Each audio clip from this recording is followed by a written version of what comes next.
Not good. But it's fun. আসসালামু আলাইকুম, সবাই কেমন আছেন? আবার চলে এলাম আপনাদের সবার পছন্দের চ্যানেল 123 কাস্টে নতুন একটা ভিডিও রিয়াকশন নিয়ে। আজকের ভিডিওর বিষয়বস্তু কি? আজকের ভিডিওর বিষয়বস্তুটা একটু অন্যরকম। এটা হচ্ছে একজন অষ্টম শ্রেণী পাস, মানে ক্লাস 8 পাস। উনি একজন ভুয়া ডাক্তার। উনি একটা ক্লিনিকে খুব জটিল অপারেশন করছেন। হুম। এবং ওনার যে দালাল চক্র আছে এবং কর্তৃপক্ষের যে দালাল চক্র আছে ওই হসপিটালে, ওনারা বিভিন্ন হসপিটাল থেকে অথবা ক্লিনিক থেকে অন্য অন্য রুগীদের এখান থেকে ভাগায় নিয়ে এসে এই ফেক ডাক্তারের দ্বারা অপারেশন করাচ্ছে এবং অনেক টাকা নিচ্ছে। তো এটা কতটা ডেঞ্জারাস এবং কতটা ক্ষতিকর, হ্যাঁ, এটাই ভিডিওটাতে আমরা তুলে ধরবো। তো যাই হোক, আমরা একটু ভিডিওটা দেখি দেখি যে অ্যাকচুয়ালি কি বলতে যাচ্ছে ভিডিওটাতে, নিউজটাতে। সুস্থ এক তরুণ হাতে ব্যান্ডেজ লাগিয়ে আহত সাজানো হলো।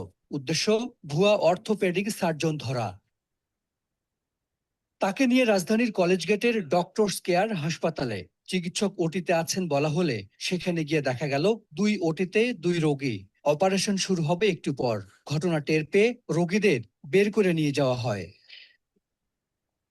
3 মাস পর আবারও রোগীর স্বজন সেজে এই হাসপাতালে। ভাঙা হাতের অস্ত্রোপচারে 35,000 টাকা চাইলেন পরিচালক লাবলু মিয়া। পরে 20,000 টাকায় রাজি হন তিনি।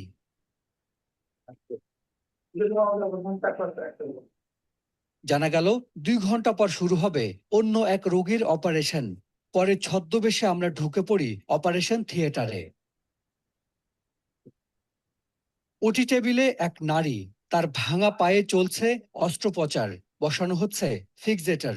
আমাদের উপস্থিতির কারণে হাত গুটিয়ে দাঁড়িয়ে থাকেন সবাই। এখানে নেই কোনো চিকিৎসক। আমি যৌন তুমি সাংবাদিক, রোগীর ক্ষতি হতে পারে, কেউ নড়বেন না, না কেউ লড়বে না। সার্জারির এই পদ্ধতিকে বলা হয় ইলিজার্ভ। অত্যন্ত সূক্ষ্মভাবে কাজটি করতে হয়। এটি করছেন রনি নামের এই ব্যক্তি, যিনি অষ্টম শ্রেণী পাশ। কি বাস? আমি আপনার লেগে কোম্পানির এলিজিবল মানে রিং এর লোক। আপনি এখানে অপারেশন করছিলেন কেন? আমি মানে ওর ভিতরে আপনার লেগে যে নাটগুলো টাইপ ডিসিশন করার জন্য নাটগুলো টাইপ আপনার কাছে আগের ভিডিও আছে, আপনি কি পাস? জি কি পাস? আমি 8 পাস। 8 পাস। আমি ইন্টারনেট কোম্পানির লোক এই দেশে থাকবে না, ওটির ভিতরে ডক্টরদের সব সময় সহযোগিতা নো। নিখুঁতভাবে এই সার্জারির জন্য ব্যবহার করা হয় বিশেষ প্রযুক্তি সি আর্ম, কিন্তু এখানে ব্যবহার হচ্ছে ভাড়ায় আনা পোর্টেবল এক্স-রে। এক্সেলেন্ট আমার নাম আমিন। কোথা থেকে এসেছেন আপনি? আমি মুন্নি এক্সেলেন্ট মুন্নি এক্স-রে। রনি ছাড়াও লাবলু, দুলাল, ফরিদ এই 4 জন নিয়মিত অস্ত্রোপচার করেন এখানে। অর্থোপেডিকের সব ধরনের অপারেশন করেন তারাই। অথচ এদের কেউই মাধ্যমিকের গণ্ডিও পার করেননি। এবার ভুয়া সার্জন দুলাল মিয়ার কক্ষে গিয়ে দেখা মিলল না তার। সটকে পড়েছেন তিনি। এটা হচ্ছে ছাড় বসে, আমাদের ম্যানেজার আছে, ম্যানেজারের সাথে কথা বলেন। দুলাল। এর মধ্যে কানে আসে এক রোগীর চিৎকার। শব্দ অনুসরণ করে যেতে থাকি সেখানে। একটি কেবিনে ভর্তি এই রোগী সড়ক দুর্ঘটনায় মাথায় আঘাত পেয়েছেন। যে অবস্থা নিয়ে এসে ওই অবস্থা এখন উন্নত হয়নি দেখে তো এখন আবার বাই করে নিয়ে যেতে। এনআইসিইউ ও আইসিইউ মিলিয়ে চিকিৎসক একজন, তিনিও আবার এসেছেন অন কলে। দেখা মিলল না নিয়মিত চিকিৎসকের। আমি এখানে ওইরকম না, আমি জাস্ট অন কলে ডিউটি করছি আজকে মাঝে মধ্যে। কিন্তু এখানে তো পার্মানেন্ট কোনো ডক্টর আমরা আইসিইউ তে পেলাম না। অন কল দিয়ে আইসিইউ এনআইসিইউ কিভাবে চলবে? এটা অথরিটির সাথে কথা বলেন, এটা আমি কিভাবে বলবো? সেবা যেমনই হোক, থেমে থাকে না বিল। একদিনে এই রোগীর আইসিইউ বিল এসেছে 62,000 টাকা। তাকেও সরিয়ে নেওয়া হচ্ছে এই হাসপাতাল থেকে। এই হাসপাতালে প্যাথোলজি ল্যাব তালা দেয়া। ম্যানেজার জানান ল্যাবটি ব্যবহার করেন না তারা। পরীক্ষা করানো হয় বাইরে থেকে। ইসলাম ডায়াগনস্টিক আছে, বায়োল্যাব আছে, তারপর ওদের কাছ থেকে আমরা এটা নিই। আমরা ভেতরে যেতে চাই, এক পর্যায়ে তালা খুলে দিতে বাধ্য হয় কর্তৃপক্ষ। ভেতরে জ্বলছে আলো, অর্থাৎ কিছুক্ষণ আগেই এখানে ছিলেন কেউ। আপনি বললেন যে এখানে সব বন্ধ, তাহলে রিপোর্ট কিভাবে হচ্ছে? এই যে রিপোর্ট আসে না, কিভাবে হচ্ছে? আমার বন্ধ রাখছিলাম, পরে আবার একটু আবার স্যারের সম্মতিতে আবার শুরু করছি। ডক্টর কেয়ার নামের এই হাসপাতালে প্যাথোলজিটি তালাবদ্ধ ছিল। এই কর্মকর্তা বলছিলেন যে এখানে তারা এই রিপোর্ট প্রস্তুত করেন না, কিন্তু ভেতরে এসে আমরা দেখি কিছুক্ষণ আগে এই রিপোর্টটি প্রস্তুত করা হয়েছে। শুধু এই রিপোর্ট না, আরো অনেকগুলো বিল এখানে প্রস্তুত করা, মানি রিসিট তৈরি করা হয়েছে। এমনকি এখানে মেশিনও অন করা আছে, একটু আগে হয়তো স্যাম্পলও কালেকশন করা হয়েছে।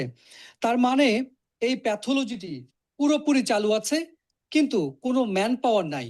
তাহলে রিপোর্ট প্রস্তুত করে কে, মানুষ নাকি ভূতে? ভর্তি রোগীদের বেশিরভাগকেই দালালদের মাধ্যমে আনা হয়েছে। আশপাশের সব সরকারি হাসপাতাল থেকে রোগী ভাগাতে তাদের হয়ে কাজ করেন অনেকে। আইসিইউ থেকে এখানে আমাদের ওখানে সিকিউরিটি গার্ড এখানে নাম্বার দিচ্ছে। দালালে আমাদের এই জায়গা নিয়ে আসছে, এদের দালাল নিয়ে আসছে, এখানে ভর্তি করছে এদের। আমরা সেই জায়গায় 6,200 টাকা, আর এরা আমাদের বলছে 10,000 টাকা। আগে যারা একসময় বিভিন্ন হাসপাতাল থেকে দালালি করে রোগী ভাগিয়ে নিয়ে নিজেরাই হাসপাতাল দিয়েছেন, সেই হাসপাতালে সুন্দর করে লিখে রেখেছেন দালাল হইতে সাবধান। এই হাসপাতালে অস্ত্রোপচার যেই করুক, অর্থোপেডিকের রোগী ভর্তি হয় ডাক্তার জাহাঙ্গীরের নামে, দেখা হয় তার সঙ্গেও। এমবিবিএস ডক্টর হয়ে আপনি কিভাবে এরকম সেটআপে ওটি করেন? আচ্ছা, লাভলু হলো ইমপ্লান্টের অ্যাসিস্ট্যান্ট। এখন অনেক ইনস্ট্রুমেন্ট ইমপ্লান্ট নতুন নতুন আসে, ওগুলো সেট আপ করা, স্ক্রু টাইট দেওয়া, এগুলা করে। ইলিজার্ভ দেশে হাতে গোনা কয়েকজন মাত্র চিকিৎসক এই সার্জারি করে থাকেন। অদক্ষ কেউ এই সার্জারি করলে বড় ধরনের ক্ষতি হতে পারে রোগীর। তাদেরকে ইনভাইট করে কারা? আমাদের সো কল শিক্ষিত অর্থোপেডিক সার্জন। এবং এটা কত যে ভয়ঙ্কর, এটা দেশের জন্য একটা মানহানিকর জিনিস, অসম্মান।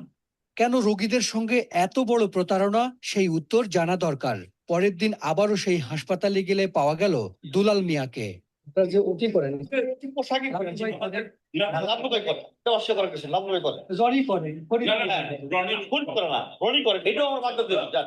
এক পর্যায়ে শুরু হয় সংবাদ প্রচার না করার অনুরোধ, চেষ্টা করা হয় টাকা দিয়ে ম্যানেজ করার। কারণটা কি ভাই? এবার যমুনার ক্যামেরায় সাক্ষাৎকার নেয়ার চেষ্টা, তাতে অপ্রস্তুত হয় কর্তৃপক্ষ। হাসপাতাল ছাড়েন দুলাল মিয়া। হাসপাতালে দালাল ছিলেন, এখন একটা হাসপাতালে মালিক, এবং আপনার হাসপাতালে যারা ডাক্তার নয় তারা উল্টি করে আপনার বক্তব্য। অফিসে আসতেছে ভাই। একসময় দৌড় দিয়ে নিজেকে আড়াল করেন দালাল থেকে হাসপাতালের মালিক বনে যাওয়া এই ব্যক্তি। উত্তর দিয়ে যান। বল। ভয়ঙ্কর অবস্থা। যাই হোক, তুই শুরু কর। কি বলবো, আমার নামের ডাক্তার 8 পাস, আমার তো গর্বে বুক বলে উঠতেছে। Oh my God. কিভাবে সম্ভব না, কিভাবে সম্ভব এসব, মানে চালানো কিভাবে সম্ভব? আর একের পর এক মিথ্যা, আর কি মিথ্যার যে, মানে ওরা বলতেছে যে ওখানে ওটা বন্ধ, ওই ল্যাব বন্ধ, কিন্তু ওই ল্যাব বন্ধ থাকার পরে কিভাবে ওরা ইয়ে করতেছে, ওই পরীক্ষাগুলো কিভাবে করতেছে, এক্সামিনেশন কিভাবে করতেছে, কারা করতেছে? তো যারা অপারেশন করতে, তুই যদি দেখ একটা 8 পাস মানে একজন কর্মচারী ওখানকার, সে যদি এখন এত কমপ্লিকেটেড সার্জারি করা শুরু করে দেয় এবং করতেছে, কর্তৃপক্ষ জানে ও অপারেশন করতেছে, এবং ওই হয়তো বা ওই হসপিটাল মেইন সার্জন, ও যদি করতে পারে, তাহলে তুই টেস্টের রেজাল্ট গুলো তো ওরাই ফ্যাব্রিকেট করতেছে, তাই না? ওখানে কোনো নার্স দেখলাম না, কোনো ইয়া মানে দেখলাম না, একটা অতীতে। করতেছে তো এখন। মানে আমার কথা হলো যে কখন করতেছে, কে করতেছে, বললো যে ভূতে করতেছে। তা এই জিনিসগুলা ওরাই করতেছে, ওরাই সবকিছু, মানে অলরাউন্ডার আর কি ওরা, না? হ্যাঁ, ওরাই মানে অলরাউন্ডার। ওরাই সবকিছু করতেছে। এক্স্যাক্টলি। তো এটা এটা এটা কি কোনোভাবে মেনে নেওয়া যায়? বাংলাদেশে কিন্তু কি কোনো? একজনকে দেখলাম যে ওখানে ডাক্তার, এই যে দাড়িওয়ালা, হ্যাঁ, উনি হ্যাঁ, কি রিয়েলি ডাক্তার? উনি হচ্ছে অ্যাকচুয়াল এমবিবিএস ডাক্তার, তো ওনার নাম ইউজ করে এরা অপারেশন করতেছে আর কি। হ্যাঁ, তো অরিজিনালি হসপিটালটার মালিক হচ্ছে দালাল ছিল। বিভিন্ন হসপিটাল দালালি করতো। দালালি করার পর ও হয়তো এত টাকা পয়সা ইনকাম করছে, ও হসপিটাল দিয়ে বসছে। তো ওর কাছে মনে হয়েছে আমার ডাক্তারের কি দরকার, আমি তো একজন ডাক্তার রেখে আমার ছেলে পেলে যারা আছে এদেরকেই ট্রেনিং দিতে পারি। হ্যাঁ, গ্রাম থেকে 4-5 জনের নিয়ে আসছে। হ্যাঁ, নিয়ে আসার পর দুলাল না কি জানি দেখলাম, রনি, ওদেরকে নিয়ে আসার পর সুন্দরভাবে ওদেরকে ট্রেনিং দিয়ে যত কমপ্লিকেটেড সার্জারি হোক ওদের দ্বারা করতেছে। এখন একজন ডাক্তারকে নিয়ে আসলে তাকে টাকা দিতে হবে, অথচ একজন 8 পাসকে নিয়ে আসলে তাকে হয়তো বা 2-3 হাজার টাকা দিতে হবে, বাকি টাকা নিজের পকেটে। তো এটা কি কোনোভাবে মেনে নেওয়া যায়? একটা কান্ট্রিতে এইভাবে ইলিগালি অপারেশন করে যাচ্ছে, ক্লিনিক আছে, তার মানে কি কোনো রেগুলেশনই নাই, কোনো চেকিং কোনো মেকানিজম নাই, নাই তো কোনো নাই কিচ্ছু তো। নাই। ওইখানে ডাক্তার নাই, নার্স নাই, শুধুমাত্র কর্মচারী, ওরা হয়তো বা মানে যে স্টাফ ছিল আর কি, পিয়ন টিয়ন ছিল, ওরাই অপারেশন করতেছে, ওরাই প্যাথোলজি টেস্ট করতেছে, ওরাই নার্স, ওরাই ডক্টর। মানে কেমনে সম্ভব এটা? এটা কি সম্ভব? আমি মানে অসম্ভবকে সম্ভব করে ফেলছে অষ্টপাশ। অসম্ভবকে সম্ভব করে ফেলছে। তো এখন কথা হচ্ছে এইরকম ইলিটারেট মানুষকে দিয়ে হাইলি ট্রেইনড সার্জনের কাজ করানো, মানে একটা মানুষের মানবিকতা থেকে শুরু করে হিউম্যানিটি কোন লেভেলে গেলে তারা এই ধরনের কাজ করতে পারে শুধুমাত্র টাকার জন্য, তাই না?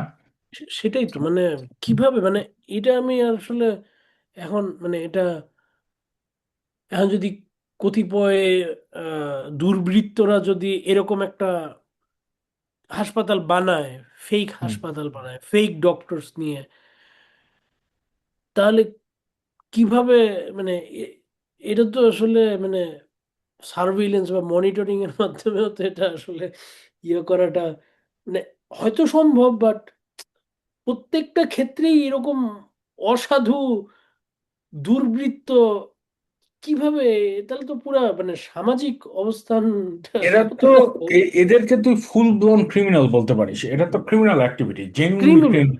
ক্রিমিনাল। আর সবচেয়ে বড় কথা হচ্ছে যারা হসপিটাল কর্তৃপক্ষ থাকবে, হুইচ মিনস দ্য ওনার অথবা গভর্নিং বডিতে যারা থাকবে, হ্যাঁ, তাদের কাজ হচ্ছে যারা কাদেরকে রিক্রুটমেন্ট করতেছে না করতেছে। এখন হসপিটালের যে ওনার সেই হচ্ছে দালাল, সে দালাল, একসময় সেই দালালি হচ্ছে করতো। আসল আসল ক্রিমিনাল। হ্যাঁ, আসল ক্রিমিনাল। এখন তুই চিন্তা করতে, ও হয়তো ও নিজেও কিন্তু শিক্ষিত হয়তো বা না। হ্যাঁ, তো ওর পক্ষে যদি একটা লাইসেন্স নিয়ে হসপিটাল খোলার মতো অ্যাবিলিটি থাকে, তাহলে তো চেকস অ্যান্ড ব্যালেন্স বলে কিছু থাকবে না। তার মানে কি এটা করা উচিত না যে এমন একটা সিস্টেম করা, বাংলাদেশ মেডিকেল বোর্ড থেকে, যে একটা ক্লিনিক অথবা হসপিটাল করতে হলে you have to register and you have to be a doctor or you have to be a nurse to operate that facility. হ্যাঁ, না, কিন্তু এখানে আমার একটা কথা আছে, এখানে আমার একটা কথা আছে, এইটা যেহেতু প্রকাশ্যে আসলো, হ্যাঁ, তাহলে কেন গভর্নমেন্ট থেকে, বা আমি জানি না যে গভর্নমেন্ট থেকে এখনই কোনো স্টেপ নিছে কিনা, যে এটা তো সাথে সাথে এটা ব্ল্যাক লিস্টেড, মানে কি এটা ক্লোজ করে দেওয়া উচিত, সিলগালা করে বন্ধ করে দেওয়া উচিত, এক্স্যাক্টলি, এবং এক্স্যাক্টলি। জড়িত যারা আছে সবাইকে ইমিডিয়েটলি অ্যারেস্ট করা উচিত। অ্যারেস্ট করা উচিত এবং তাদের আহ, কঠিন শাস্তির ব্যবস্থা করা উচিত, তাই না? আম, কঠিন, কঠিন শাস্তির ব্যবস্থা করা উচিত বিভিন্ন একজন। থেরাপি দেওয়া উচিত, হ্যাঁ, এদের একজন উপরে অর্থোপেডিক। সার্জিক্যাল অপারেশন চালানো উচিত। না, তুই একটা জিনিস চিন্তা করে দেখ, একটা অর্থোপেডিক সার্জন হতে হলে কতদিন ট্রেনিং লাগে? 5 বছরের এমবিবিএস লাগে, স্পেশাল ট্রেনিং লাগে, দেন ইন্টার্ন থাকতে হয়, তারপরে জুনিয়র ডক্টর হিসেবে থিয়েটারে কাজ করতে হয় দীর্ঘ সময়, তারপরে যে তুই একটা লেভেলে যাইতে পারবি। আর ও ক্লাস 8 পাস করে আহ, এত কমপ্লিকেটেড একটা সার্জারি করতেছে, তাহলে ওই পেশেন্টটার কি ধরনের ক্ষতি হতে পারে? মানে ওই পেশেন্টটার যে ক্ষতি হতে পারে, ওইটার যে একটা ইম্প্যাক্ট আছে সারা দেশের মানুষের প্রতি, হ্যাঁ, সেই ইম্প্যাক্টটা কিন্তু ওইরকম নাই। নিউজ আসলো, নিউজ চলে গেল, অন্য অন্য এ নিউজ দিয়ে মানুষ ব্যস্ত হয়ে আসলো, গেল। গোপনে চলে গেল, হ্যাঁ, গোপনে গোপনে চলে। আসলো, গোপনে। দেশের কতটা মানুষ এই নিউজটা দেখে চিন্তা ভাবনা করছে যে নেক্সট টাইম যখন আমি একটা ক্লিনিক বা হসপিটালে যাব, আমি এই ডাক্তারদের কি বলে কোয়ালিফিকেশন ভেরিফাই করে দেখব কিভাবে? হ্যাঁ, হুম। কোয়ালিফিকেশন ভেরিফাই করার জন্য বাংলাদেশ মেডিকেল বোর্ডের করা উচিত, কি জানি বলে, পোর্টাল তৈরি করা উচিত, যেখানে যে ডাক্তারের নাম হ্যাঁ, অথবা একটা ইয়া থাকা ডাক্তারের নাম উচিত দিয়ে সার্চ যে করতে হবে। হ্যাঁ, সার্চ রাইট করলে রাইট বোঝা যাবে যে সে এখানে এখানে কাজ করে, তার এই ডিটেলস, তার এই শিক্ষাগত যোগ্যতা আছে, আম, সে এটাতে এক্সপার্ট, এবং তার কোনো ইনসিডেন্ট আছে কিনা, যেটা আমাদের এখানে আছে। হ্যাঁ, এখানে গেলে একজনের নাম দিয়ে সার্চ দিলে ফুল লাইসেন্স ডিটেলস, রেস্ট্রিকশন অথবা একজন কোনো অকারেন্স মামুলি আছে কিনা এমবিবিএস সব দেখানো ডক্টর যায়। সে হুম, সে ইয়া করতেছে, সেও হ্যাঁ। মানে 8 পাস তো অনেক মানে ফালতু, কিন্তু একজন এমবিবিএস ডক্টর কিভাবে ইয়া করে যদি তার কোনো স্পেশালাইজেশন না থাকে? না, স্পেশালাইজেশন নাই, কোনো কিছু নাই, সে হয়তো বা ওখানকার মেইন ডাক্তার হিসেবে দেখা যাবে যে ওরে ভাই ব্রাদার হয়, কোনোভাবে চিনে, আর তার টাকা ইনকাম করা দরকার, সে এখন এরকম 2 নম্বরের সঙ্গে নিজেকে যুক্ত করছে। একটা শিক্ষিত ব্যক্তি, এটা কি বলা উচিত হবে এত বড় বড় দাড়ি রেখে এইসব কাজ করতেছে? হ্যাঁ। না না, আহ, দাড়ি তো মেইন না, মেইন হচ্ছে যে কিভাবে এমবিবিএস কমপ্লিট করার পরে সে এই ধরনের, সে অ্যাটলিস্ট তো জানে যে তার পক্ষে সম্ভব না, হুম, সে কিভাবে করতেছে এটা? সে করতেছে টাকার লোভে করতেছে না মানুষের না, যে। ওইটাই বলতেছে যে টাকা, শুধু টাকার লোভ দিয়েই সে সবকিছু বিক্রি করে দিল নিজের। হ্যাঁ, এটা সেটাই কি তো ঠিক? করতেছে। এটা কি ঠিক? ও যে শোন, আমাদের বাংলাদেশের পুরো এডুকেশন সিস্টেমে ছোটবেলা থেকে, তুই নিজের ছোটবেলার কথা চিন্তা না, ছোটবেলা থেকে ইউনিভার্সিটি পর্যন্ত, স্কুল থেকে কলেজ থেকে ইউনিভার্সিটি পর্যন্ত কোনো ইথিক্যাল এডুকেশন পাইছিস? ইথিক্যাল এডুকেশন তো এখন হুম?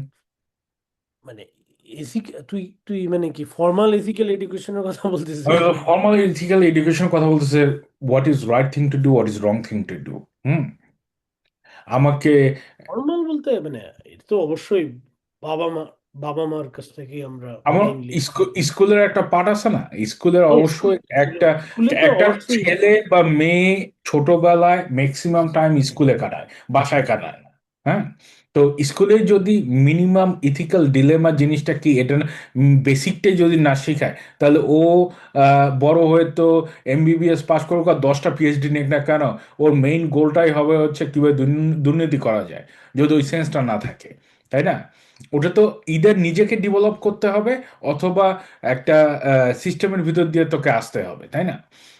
তারপরে আমার একটু সন্দেহ হচ্ছে যে ও কি আদৌ এমবিবিএস কমপ্লিট কিনা।